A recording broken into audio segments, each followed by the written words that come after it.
नमस्कार दोस्तों, स्वागत है एक बार फिर आपके अपने चैनल पर और सभी का एक बार फिर से लेटेस्ट अपडेट के साथ हार्दिक हार्दिक अभिनंदन है। बहुत बहुत स्वागत है दोस्तों। अतिथि शिक्षकों से संबंधित बहुत ही महत्वपूर्ण जानकारी आई है।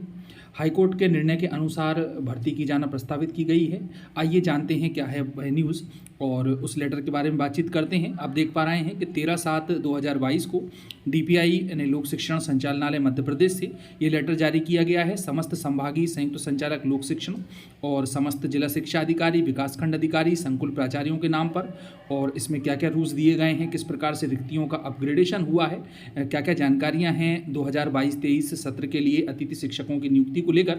आइए चलते हैं इस न्यूज़ की ओर, इस लेटर के डिटेल की ओर। तो राज्य शासन के संदर्भित आदेश के अनुसार प्रत्येक शैक्षणिक सत्र में रिक्त पदों के विरुद्ध SMC SMDC द्वारा तैयार पैनल से अतिथि शिक्षक के आमंत्रण की प्रक्रिया की जाती है।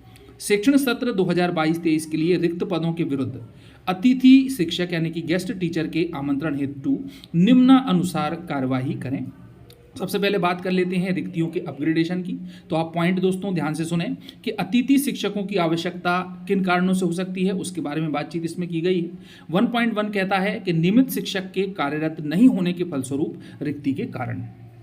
यदि किसी विद्यालय में, संस्था में नियमित शिक्षक नहीं है और वहाँ पर उस विषय की रिक्ति है तो अतिथि शिक्षकों की नियुक्ति की जाएगी।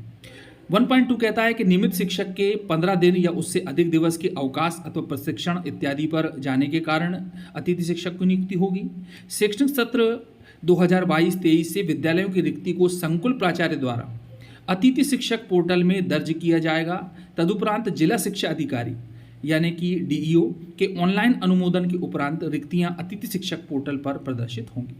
1.4 कहता है कि नियमित शिक्षक के कार्यरत नहीं होने के फलस्वरूप रिक्ति दर्ज करने हेतु प्रक्रिया। तो इसके बारे में दिया गया है कि एजुकेशन पोर्टल के अनुसार रिक्ति या वैकेंसी की सीमा के अंदर अतिथि शिक्षक की रिक्ति दर्ज की जाएगी। यहाँ पर दोस्तों ध्यान दें कि स्वीकृत पद के विरुद्ध कार्यरत नियमित शिक्षक की संख्या को घटाने पर जो शेष रिक्तियां बचेंगी उन पर ही अतिथि शिक्षकों को लिया जाएगा।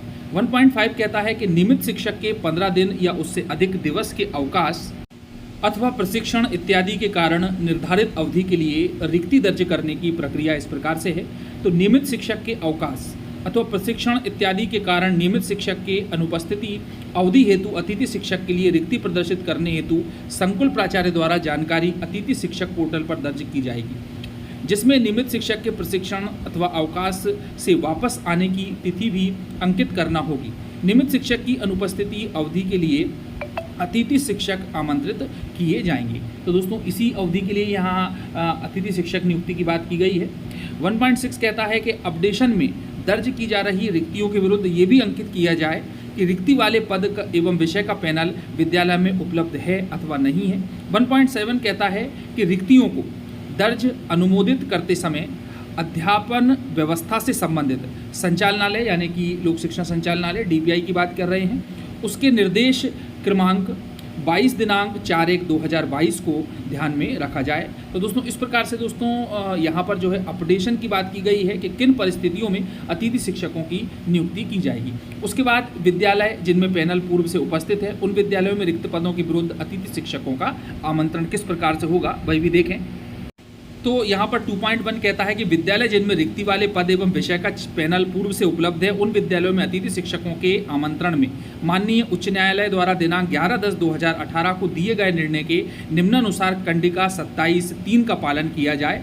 ये 3 जो कंडिका है वो इस प्रकार से है कि the vacancy if any the guest teachers engaged in pursuance to the circular dated 7 July 2018 shall be filled up on the basis of merit list school wise already prepared। तो स्कूल वाइज मेरिट लिस्ट के आधार ने दिया है उसके अनुसार ही नियुक्ति की जाएगी। कंडिका 2.1 में उल्लेखित निर्णय के परिपालन में विद्यालय में उपलब्ध पैनल से गत वर्ष कार्यरत अतिथि शिक्षक को ही प्राथमिकता के आधार पर रखा जाए।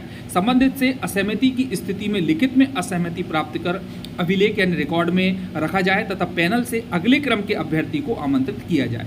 अतिथि शिक्षकों को आमंत्रित करने की समय सारणी बिंदु क्रमांक 5 पर उपलब्ध की गई है, तो वो भी मैं आप लोगों को आगे बताऊंगा कि संदर्भित पत्र क्रमांक 3 की कंडिका 3.1.2 के अनुसार गत वर्ष 30% से कम परिणाम वाले आवेदक को अतिथि शिक्षक हेतु आमंत्रित नहीं किया जाए।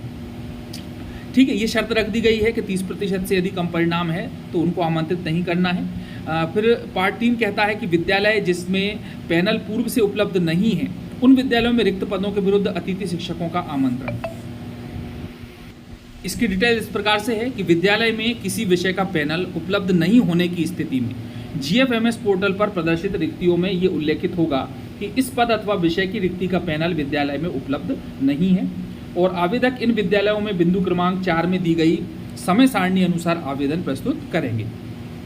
विद्यालय प्राप्त आवेदनों के स्कोर कार्ड के आधार पर पदवार विषयवार पैनल तैयार कर संदर्भित निर्देशों के अनुसार अतिथि शिक्षक को आमंत्रित करेंगे।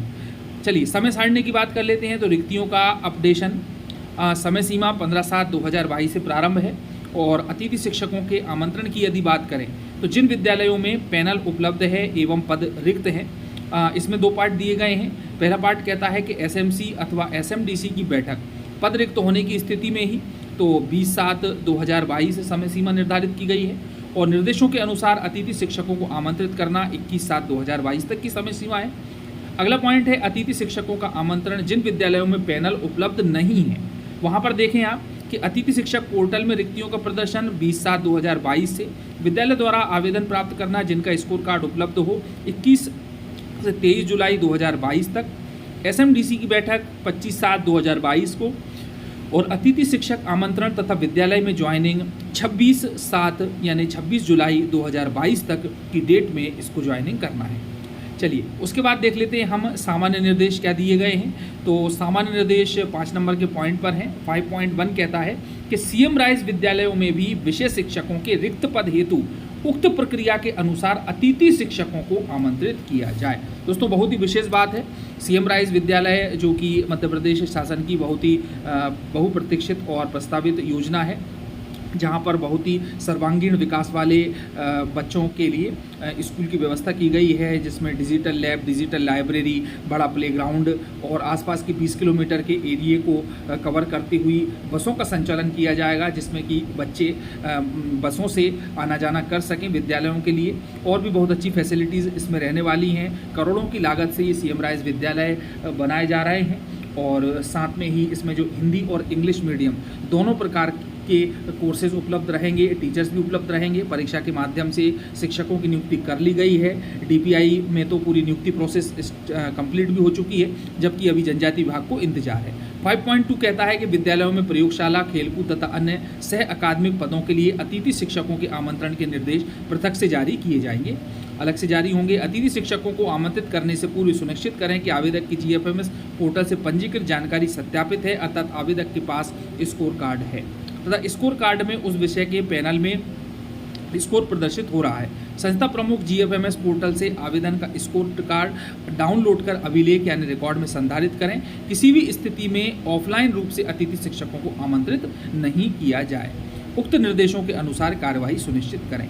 अभय वर्मा, आयुक्त लोक शिक्षण आयोग, और प्रतिलिपि आप देख पा रहे हैं कि सभी जगह पर भेज दी गई है। तो दोस्तों बहुत ही महत्वपूर्ण जानकारी थी और मुख्य बात ये थी कि CM राइज विद्यालय में भी अतिथि शिक्षकों की नियुक्ति की योजना है और वहाँ पर भी इनकी नियुक्ति प्रस्तावित है। तो दोस्तों ये अत्यंत महत्वपूर्ण जानकारी है और आप लोग पोर्टल पर अच्छे से देख लें, अपनी एलिजिबिलिटी चेक कर लें और उसके बाद में जो भी प्रोसेस यहाँ पर बताई गई है उसके अनुसार कार्यवाही करें। तो दोस्तों मिलते हैं फिर से अगली वीडियो में नई जानकारी के साथ, लेटेस्ट अपडेट के साथ, और चैनल को सब्सक्राइब करना बिल्कुल ना भूलें। धन्यवाद। जय हिंद, जय भारत।